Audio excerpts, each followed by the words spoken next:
Okay, so we are going to be starting Module 3B. We're going to talk about parallel lines and some really cool properties that we see when we have parallel lines. So I want to do a recap and introduce you guys to one new concept here, talking about parallel lines. These are lines that are coplanar, so they are in the same plane.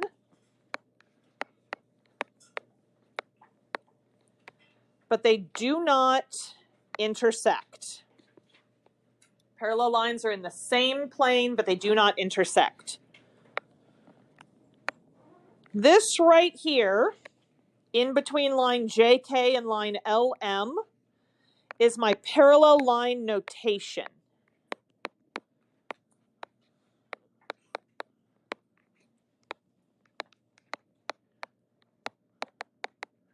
So if I want to write that two lines are parallel, I can put these like two little miniature parallel lines, two little miniature railroad tracks. Kind of looks like two lowercase L's side by side. And that indicates that these lines are parallel. On a picture, I can show that lines are parallel by adding these extra arrowheads on here. This is my parallel line symbol.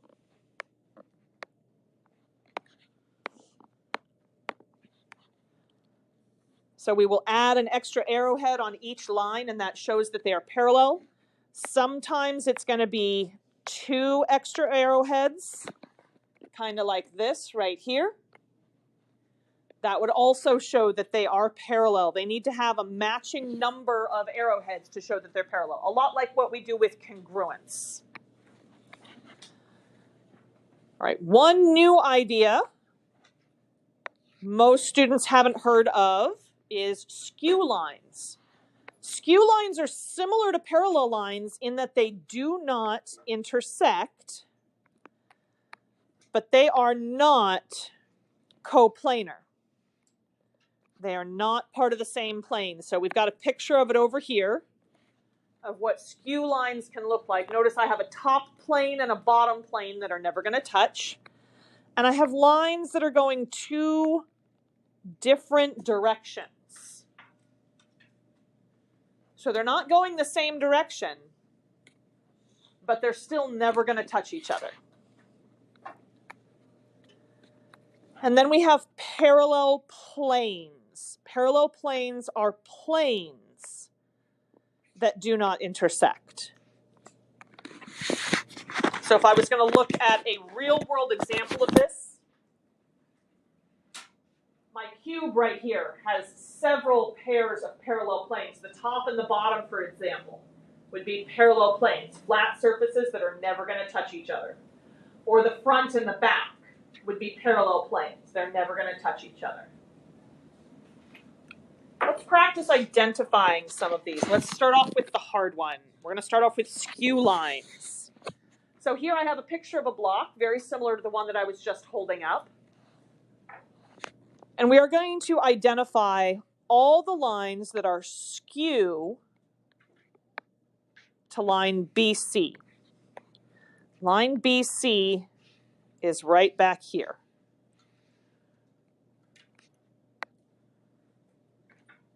So I want lines that are not in the same plane, but still never going to touch. So looking at my real world model here, line BC would be the back right here. What is a line that is not going the same direction, but is still never going to touch that? AD. So AD would be this one right here. They are part of the top, so they're part of the same flat surface. FE, down here. Do you see how FE is also going left and right? Yes. That one would be parallel. If I were to take my block and I were to saw it diagonally so that I had a flat diagonal surface, they would be in the same plane. I like what you guys are looking for. You're identifying lines that are never going to touch, but I want ones that are going a different direction. So I don't want something that's going left and right because BC is going left and right. DE. DE would be this one right here.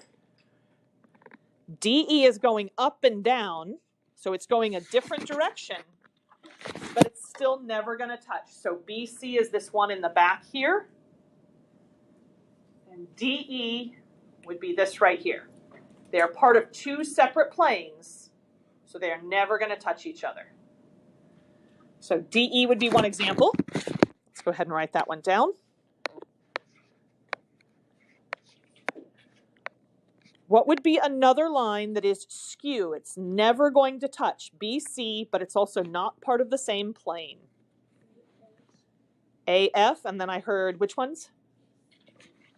Close. CH actually crosses right here at C. That's part of both of those. But if you pull that to the front, see, we have AF, we have DE. You said which one? FE.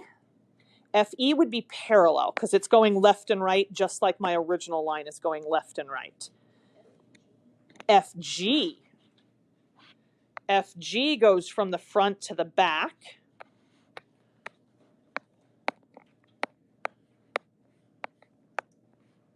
I see one more up here. HE would also be skew. You guys did really good with that. These skew lines are hard. Usually skew is a completely different concept, and we don't tend to run into it a lot because we can only have skew lines in a three-dimensional space. And most of the geometry that we've been doing and most of the geometry that you've done in the past has been on a flat piece of paper, so it's all been on the same plane. It's only when we're looking at a three-dimensional space that we can have skew lines. So they have to be going a different direction. So if my line that I'm looking at is going left and right, I need something that's going up and down or from the back to the front and part of a different plane. All right, let's try one that should be a little bit easier. I want lines that are parallel to line EH. So let me go and highlight EH on the picture. EH is this one right here. Notice line EH goes from the back of the block to the front of the block. So I need other lines that go from the back to the front. CD.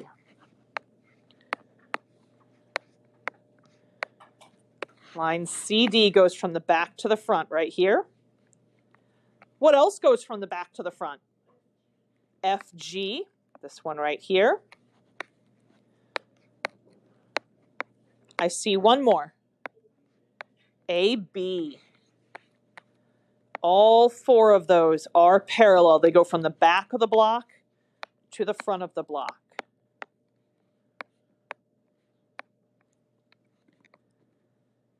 All right, and then the last question here on number one, I want all the planes that are parallel to plane DCH. Well, here's D, here's C, here's H. So plane DCH would be this plane right here. It would be the right-hand side of this block. So DCH right here. CH, you said CHE? That would be the exact same plane. That's okay. BAF, that would be this right-hand side. Or wait, sorry, I'm talking about my direction and I'm facing it backwards. These two planes right here, the left and right, would be parallel to each other. They're never going to cross each other. They're never going to touch. So plane ABF, or we could call it ABG, or BAF, we're looking at this plane right here. We need to pick out three letters in order to name it, and we have to write the word plane down too. So I can call it ABG or ABF, or BAG or BAF, or BGF. I just need three of those four letters. Let's go ahead and flip over to page 2.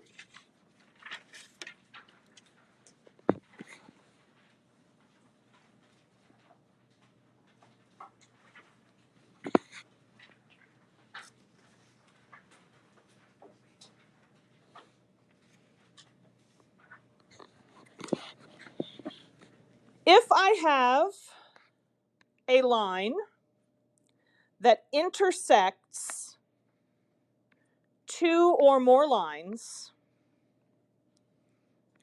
in at least two different points, we call that line a transversal. So showing a picture over here, I have line Q and line R. Line Q is right here. Line R is right here. And both of those lines are being intersected by line T. So I have a point of intersection right here and a point of intersection right here.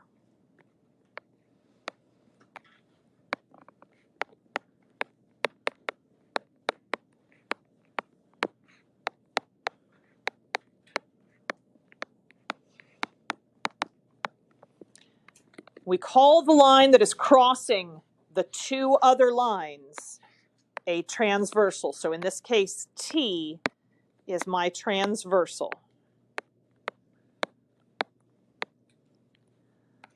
This is going to end up being a very, very, very, very, very important vocabulary word.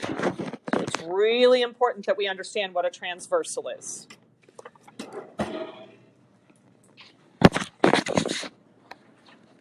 So I would say line T is the transversal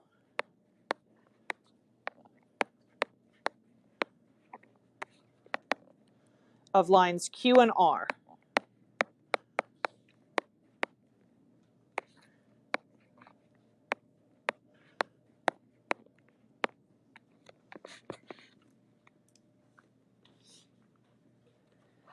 An example of something that is not a transversal. If I have three lines that are intersecting but all at the same point, none of those would be a transversal.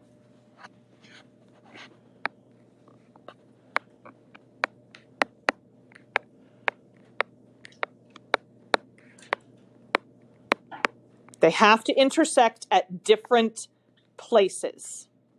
So here I have two different locations that it's intersecting. When we have two or more lines that are being intersected by a transversal, we create some unique angle pairs that have special names.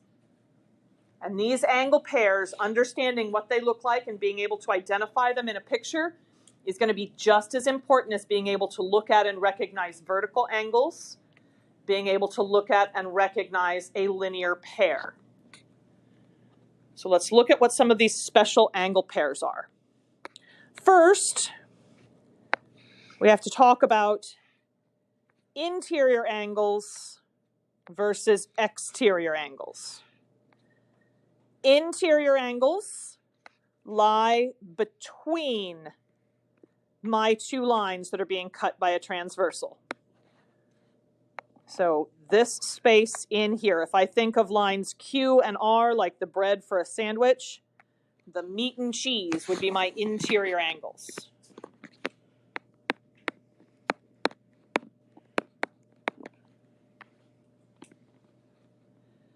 If it is not in between the two lines, so if it's on the outside of the bread, then we call those exterior angles.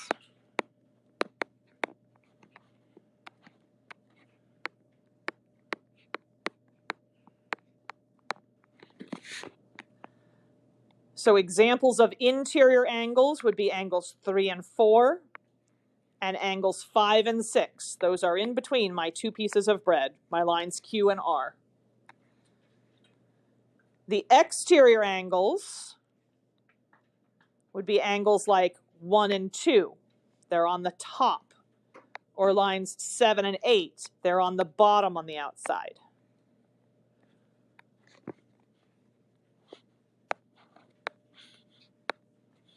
All right, now getting on to my special angle pairs.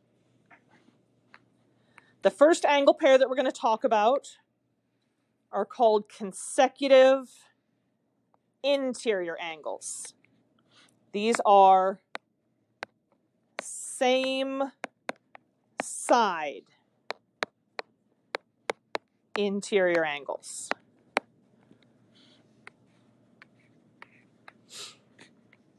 So I'm looking just at the ones that are in between my two pieces of bread, and they have to be on the same side of the transversal T.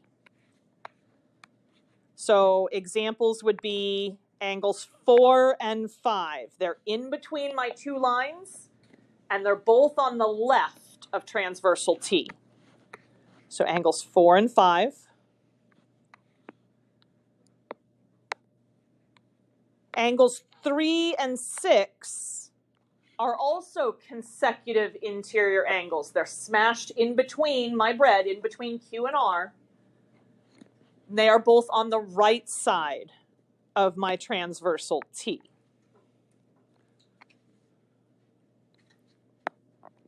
There is one that our curriculum left out that we're going to add in the margin, and we're going to go ahead and do that right now. The one that we're going to add are consecutive exterior angles.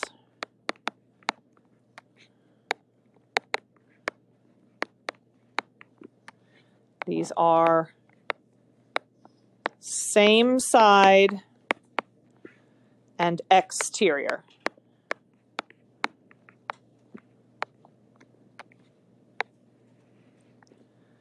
So let's identify those angle pairs. So I don't want to look at any of the ones that are in between.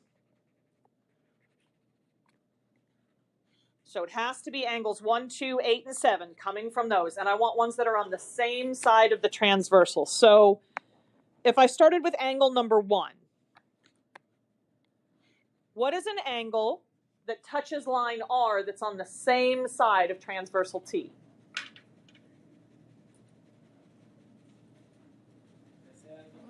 Yep. I've circled angle 1, and I want to find the other part to this pair. I want another angle that is on the same side as angle number 1, but it's down here. It touches line R. Angle 8, yes. So angles 1 and 8 would be a pair of consecutive exterior angles. Do you guys see another pair of consecutive exterior angles? 2 and 7, yes. Angle 2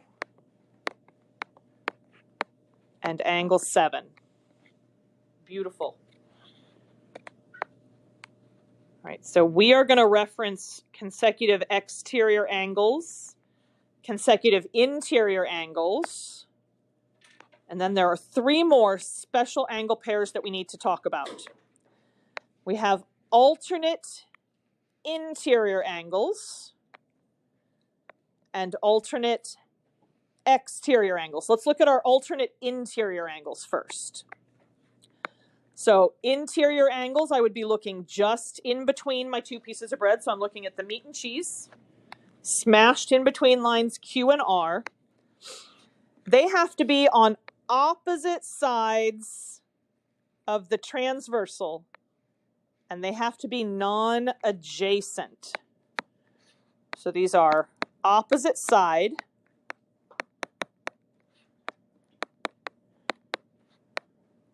and not touching each other.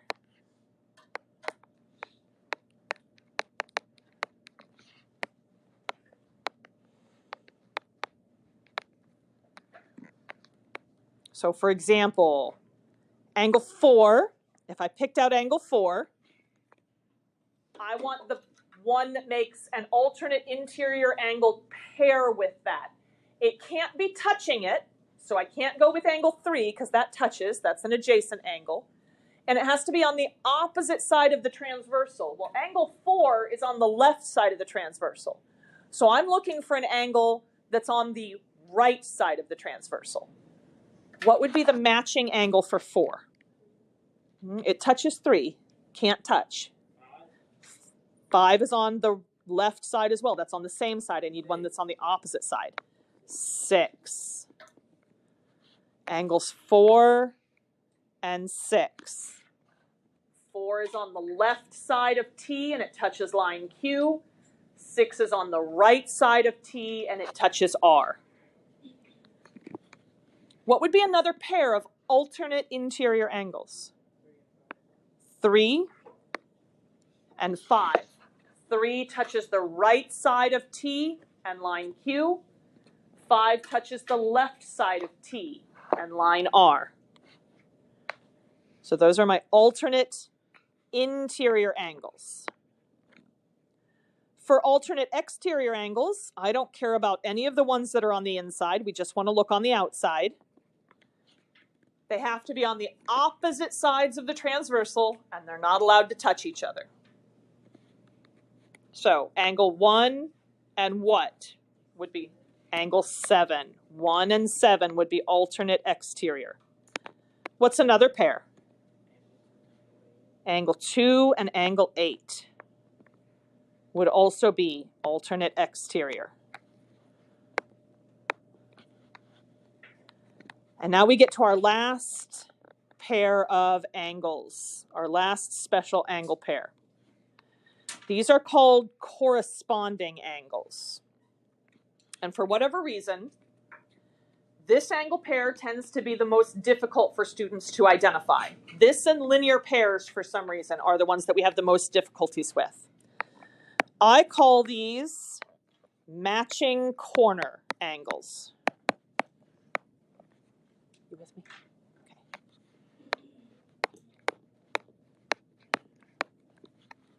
We will have one interior angle and one exterior angle.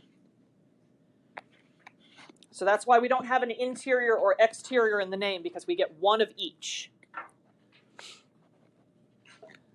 So when I'm talking about corresponding angles, I pick out one angle from where these two lines cross. And then I want the matching corner down here where these two lines cross. So for example, if I went with angle 1 up here, do you guys see how where these two lines are crossing, that's in the upper left corner? When I look down here to where these two lines are crossing, I also want the angle that is in the upper left corner. Which one would that be? Angle 5. So angles 1 and 5 would be corresponding angles. Can somebody give me another pair of corresponding angles? 2 and 6 or 4 and 8? Absolutely. Any others? 3 and 7.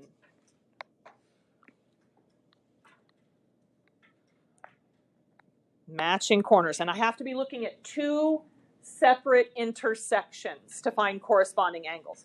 If I'm looking at just one intersection, I can't find any of these pairs.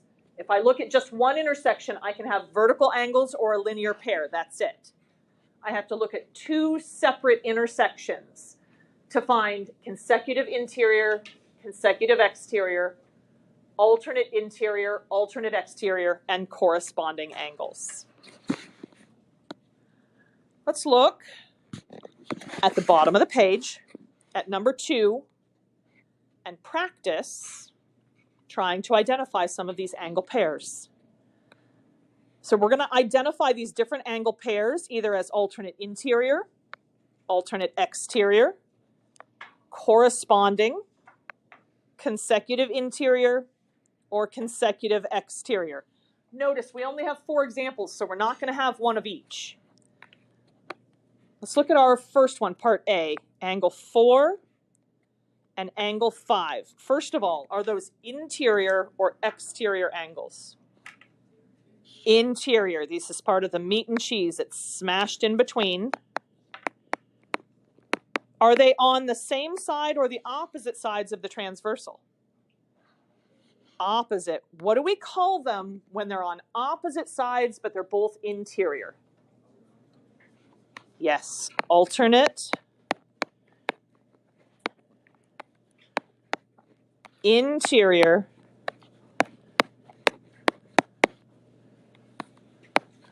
angles.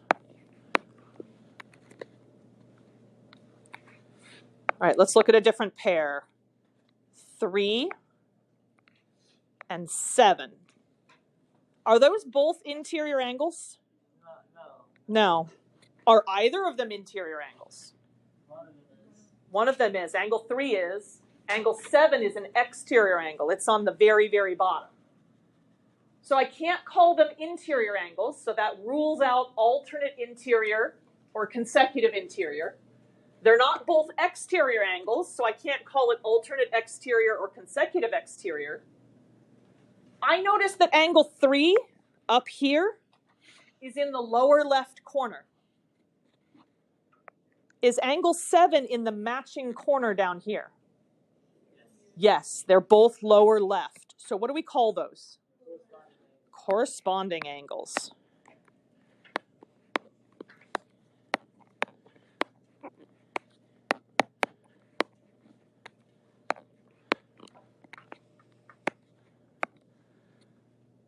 Okay, angles 3 and 5. Are those both interior angles? Are they on the same side or opposite sides of the transversal? Same side. What do we call them then if they're on the same side? Consecutive. So these would be consecutive interior angles.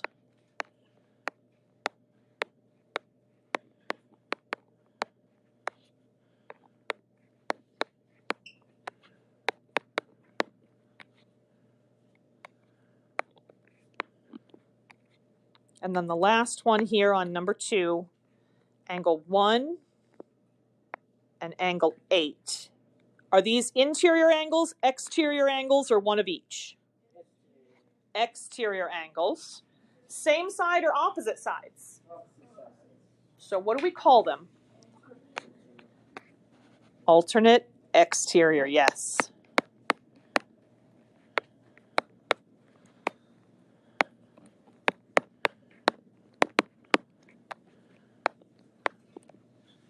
Fantastic. Let's go ahead and turn over to page 3 now. Yes.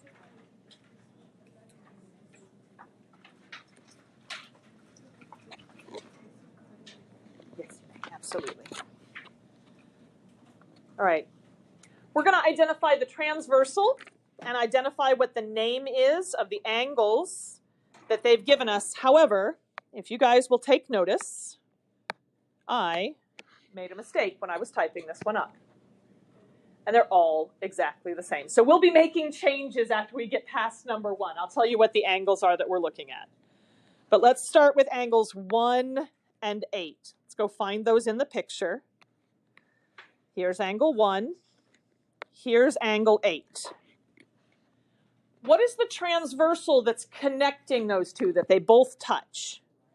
Line F. So F would be my transversal. Now, as I want to identify what type of angles they are, I don't care about any of the rest of this picture. I'm just going to look right here at these two and at the lines that they touch. If F is my transversal, then the bread for my sandwich, my two other lines, are D and E. Are those on the interior? Are those part of the meat and cheese for lines D and E? No. Angle 1 is on the outside, right? But angle 8 is in the middle. So I have one interior, one exterior. Are they in matching corners? Yes. When I look right here, angle 1 is on the left side of that X. And when I look down here, angle 8 is on the left side of that X. Which means we call these angles what? Corresponding.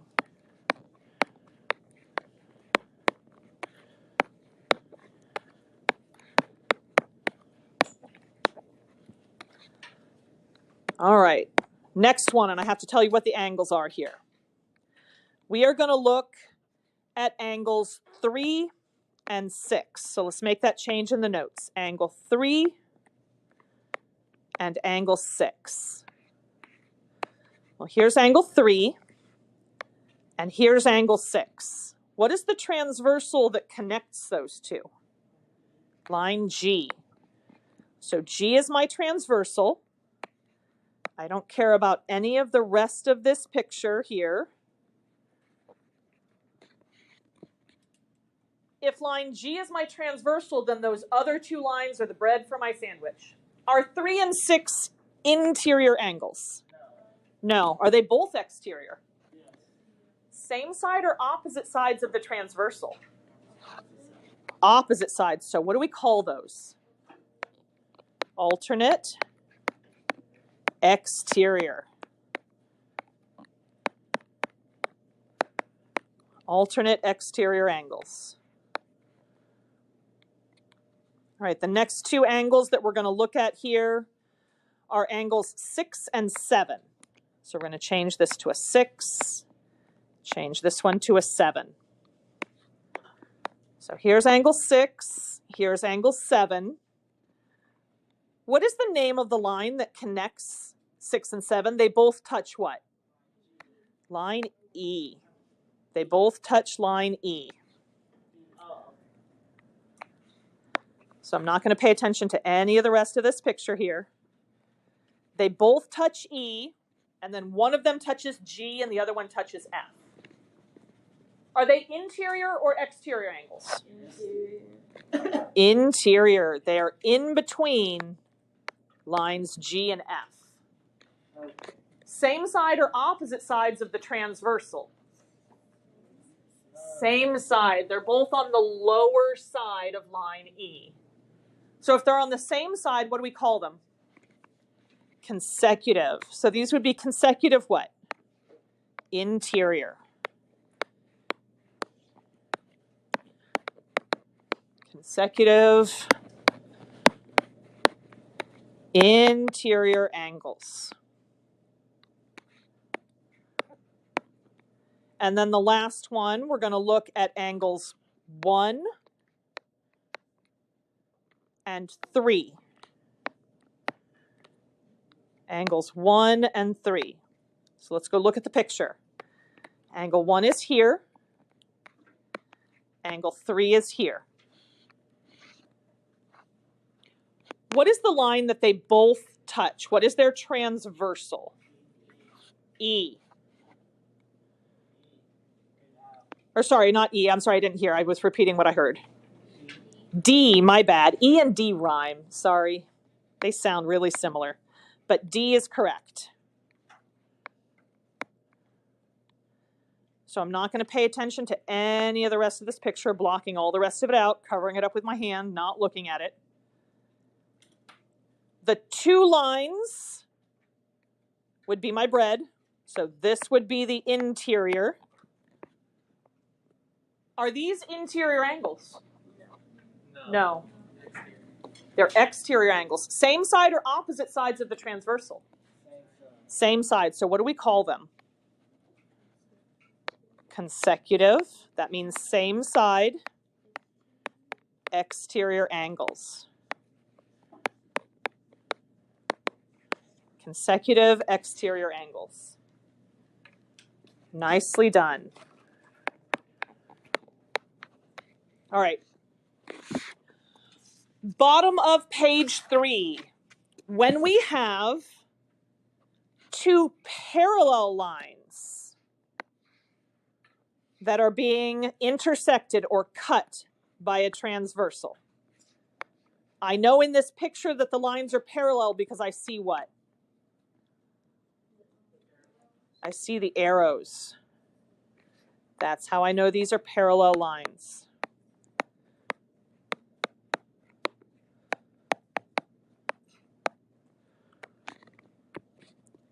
When I have parallel lines that are being cut by a transversal, my corresponding angles are congruent.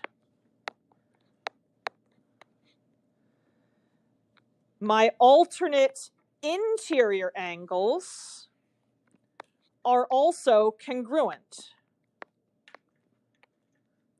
And I'm going to skip one.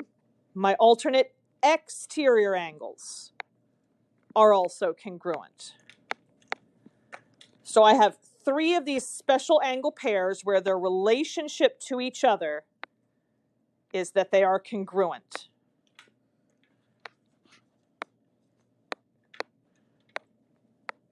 Congruent angles. Consecutive interior angles and the other one that we talked about, consecutive exterior angles, are not congruent. These are supplementary, like a linear pair.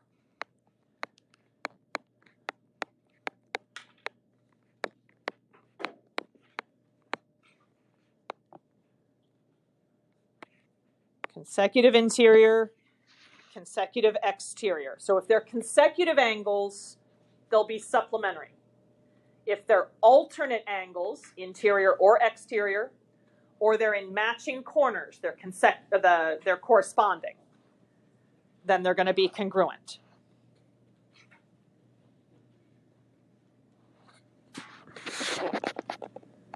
And then there's one other special thing that we want to talk about that's actually at the top of page 4.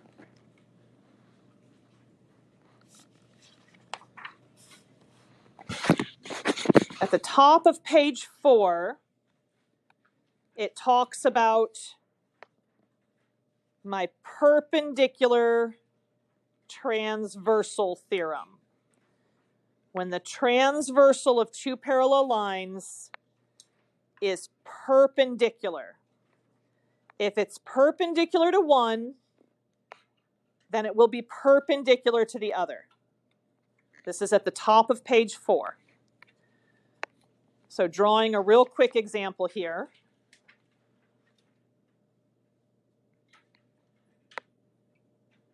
If it's something like this, and these 2 lines are parallel, and I know that it makes a right angle with one of them, that means it has to make a right angle with the other one. If the lines are parallel and my transversal is perpendicular to one, then it has to be perpendicular to the other.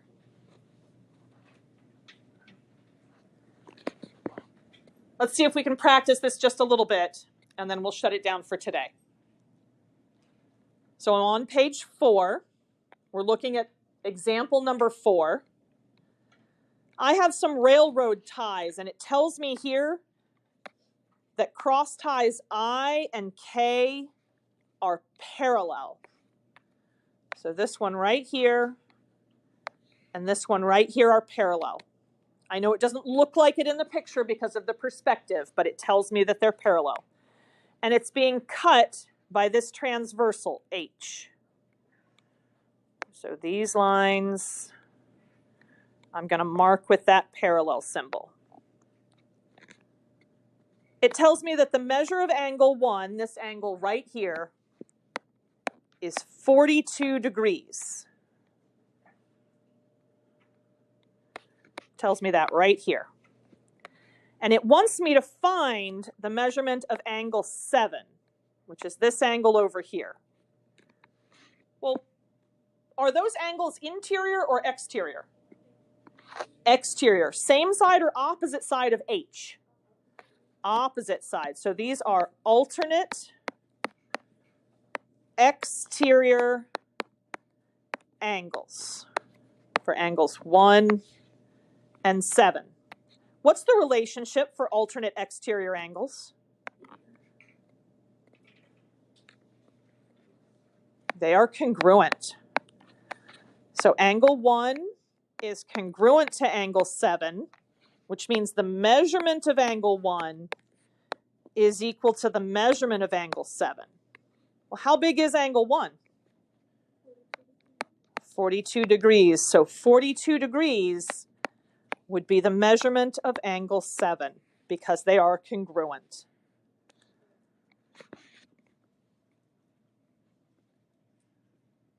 Let's look down at number 5 and try this idea again. We have Dennis Avenue and State Road, which are parallel. So I'm going to mark those with a parallel symbol. They are both being intersected by Newport Lane. And it tells me that the measurement of angle 3, this angle right up here, is 62 degrees. And we want to find the measurement of angle 4, which is this angle right down here. Are those angles in between Denison State, or are they on the outside of Denison State? Outside, so they're exterior angles. Same side or opposite side of Newport Lane. So we would call these two angles what type? Alternate exterior angles. And what was that relationship again? They are congruent. So if angle 3 is 62 degrees, how big is angle 4? 62 degrees. Very nicely done. Very nicely done. We are going to stop there for today. We'll pick up with number 6 on Monday. Your homework that you picked up on your way in the door is going to be due on Tuesday. So Monday we should finish up what you need to know. And then homework will be due on Tuesday.